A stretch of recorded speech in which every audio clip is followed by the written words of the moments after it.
The land of wolves. Death unto the weak, no mercy vi1, Miss Katia, do you have a minute? The moment she heard the girl's voice, Katia thought to herself, oh no.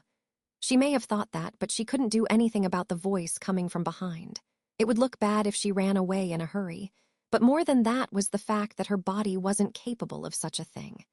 Katia sat upon a wheelchair, a tool that enabled her to move around freely on her own, but it wasn't simple to use. It was an impossible task in particular for her, who easily became overwhelmed. And while she was flustered, if it's okay, let me come with you to your room. I don't have anyone to talk to right now, said the girl, and Katia, who had lost her chance to escape, was now caught up with the owner of the voice. The one beside Katia was an individual with distinctive footsteps. No, it would be more accurate to say that an extra sound was mixed in. The reason was clear. She walked with a cane. As the one with the cane came to stand in line with her, Katia deliberately averted her gaze. Go find someone more suitable, she said. Everyone seems to be busy. So you thought of me and assumed that I would be free. What a shame, I have things to do too. Do you? What exactly do you have to do? Replied the girl without hesitation, as Katia was trying to get away by using appropriate words. And when asked for an example, she was at a loss for words. She didn't have anything she should be doing. It had just been an excuse. No one actually expected her to do anything. She had never been given a role. Suddenly, thinking how no one ever expected anything from her, a thought crossed her mind. Miss Katia. As Katia let out a small sigh, the other peered at her face. It was a girl with pale blue hair and a lovely face with round eyes. She may use a cane because of her bad leg, but unlike myself, she's someone who can bear and raise children. A letter, repeated the girl. Oh, could that be to your fiancé? My fiancé, it's not that kind of relationship. Katia had once again fumbled over her words. The excuse that had come out of her mouth had failed to convince herself, let alone the one in front of her. After all, if she didn't have that kind of relationship, she wouldn't have been there in the first place. She was being held captive like this because it was known to all that she was that person's fiancé. There was no other reason for her to be deemed worthy of being taken into custody.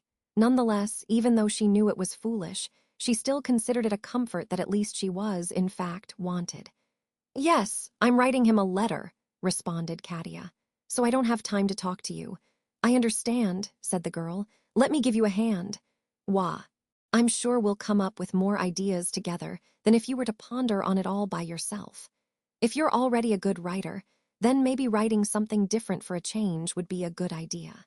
Your fiancé might enjoy that. Katia had clenched her hand into a fist and tried to divert the conversation, but her plan was spoiled by that girl.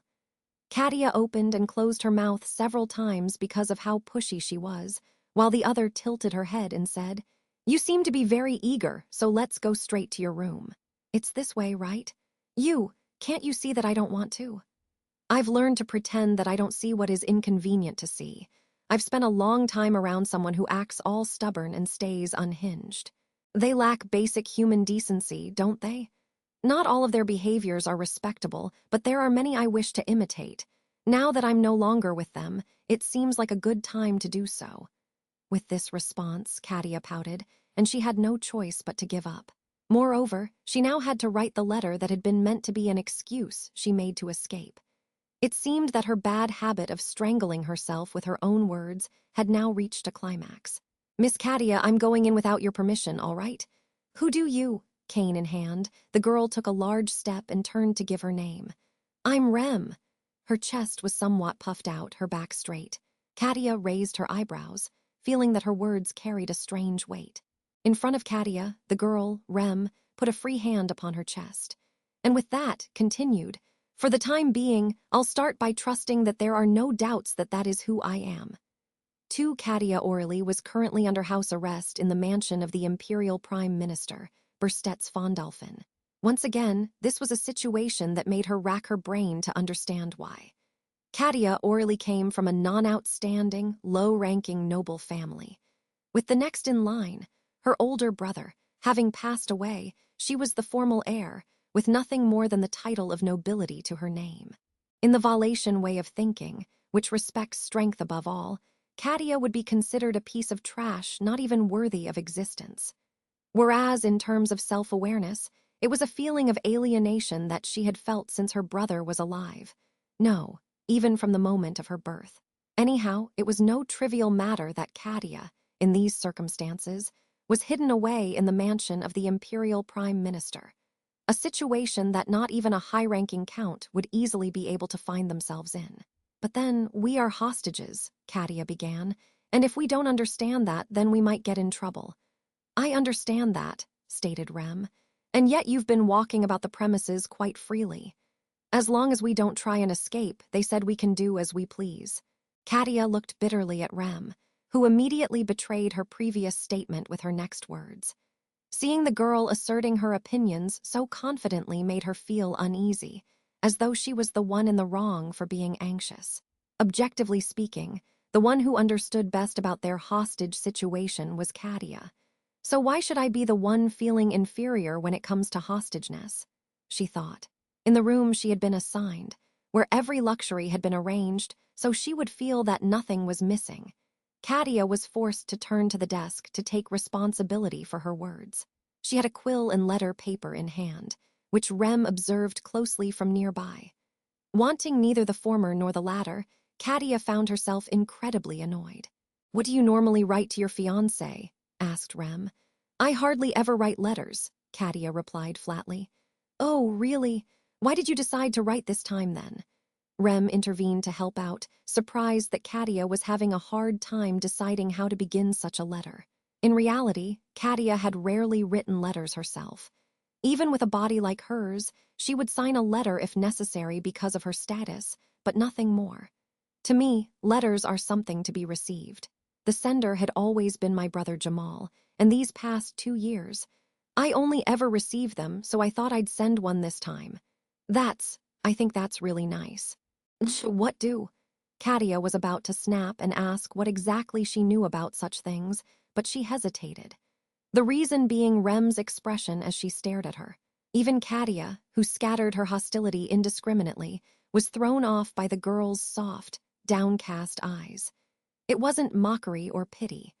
On the contrary, it was an expression that made her more miserable than being mocked or pitied. "You were loved as a child, weren't you?" Those feelings of envy burst past her lips, leaving Katia to once again regret speaking. Rem, however, merely replied with a bitter smile. "I wonder about that."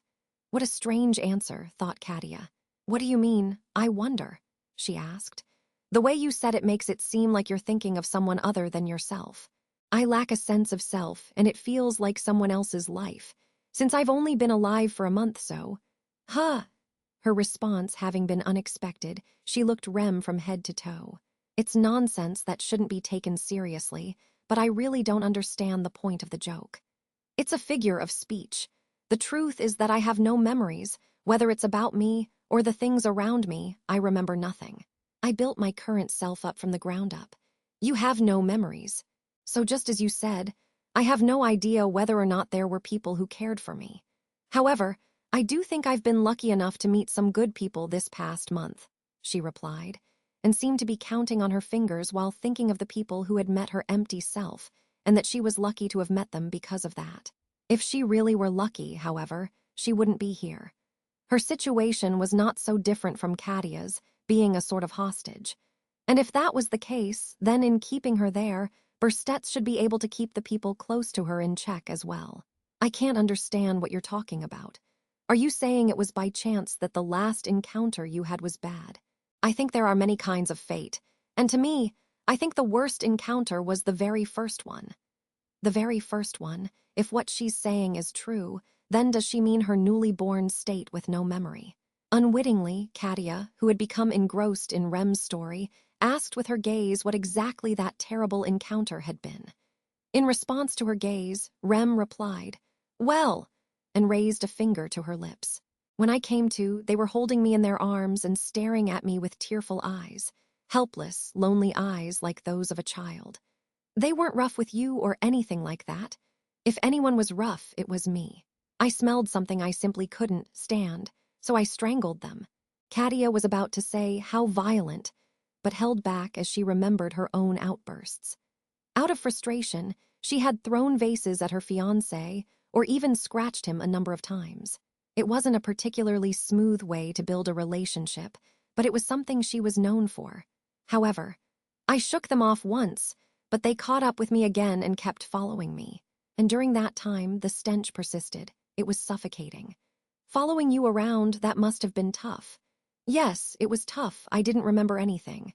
I could only trust in my own senses, and because that person really did smell like a bad person. That man did. Because someone like that was trying so hard to protect me. Rem's eyes suddenly became downcast, those words making Katia's breath catch in her throat without a sound. She had tricked Rem into revealing that the person in her story was a man merely because of the way she looked when talking about him. If they were courting her, of course it would be a man. But for some reason, her expression and situation did not feel like someone else's problem to Katia. Rather, she understood what Rem was feeling. Not being able to understand why this person was approaching her, and being treated this way and that, all causing doubts and dislikes to accumulate. But at the same time, being touched by that. It was as though their minds were being twisted to follow someone else's will. It's awful and painful and annoying, it's disgusting, but you don't want it to stop. Yes, that's right. It had become so natural to live with that sense of suffocation that they could no longer imagine what it would be like without it. In fact, they had forgotten how they had breathed when that feeling of oppression wasn't there.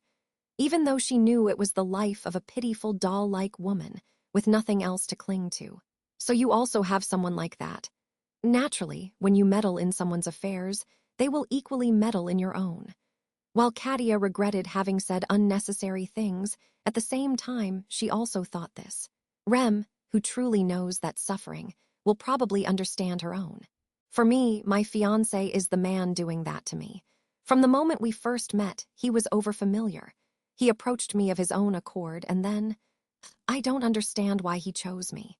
As you can see, I'm disabled and unable to perform my duties as a woman. I'm worthless. Even so, he whispers to me that it doesn't matter. I can't give anything that should be given. After nearly 20 years of suffering, I had finally accepted it. But then he showed up. That made me hopeful that maybe the last 20 years of suffering had been a mistake, and that this was to make up for it. But I also knew deep down that there was no way that could be the case. You're not saying the usual comforting words. The usual comforting words, Rem parroted, looking at my body and saying that's not true, that who I am on the inside is all that matters, and that he only cares about that, the underhanded words that only sound pretty on the surface. I don't know you well enough to say anything like that. When someone is hurt, and even if you long to comfort them, telling them something that doesn't come from the heart is wrong. That's a noble way of thinking.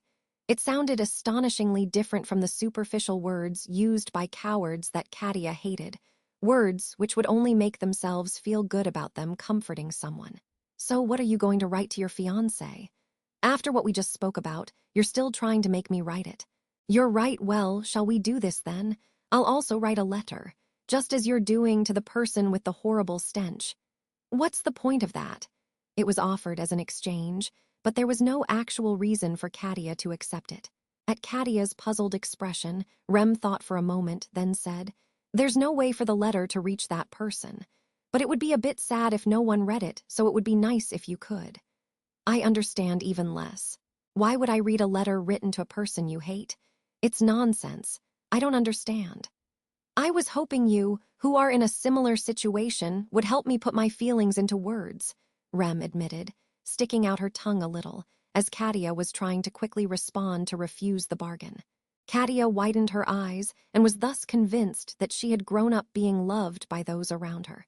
There'd be no way she would know how to be spoiled by someone like this. She wouldn't be able to do something like this otherwise, she thought. So what do you say? Rem pressed. Do we have a deal? Katia sighed as Rem repeated her question, wondering how she had interpreted her silence. I still have no idea exactly why she is being held captive, but I can't be bothered. I wasn't sure what to write in the letter before, but I think I've thought of something. That there's a woman staying in the same place as me I don't get along with. At least, that was Katia's honest impression with regard to Rem. End.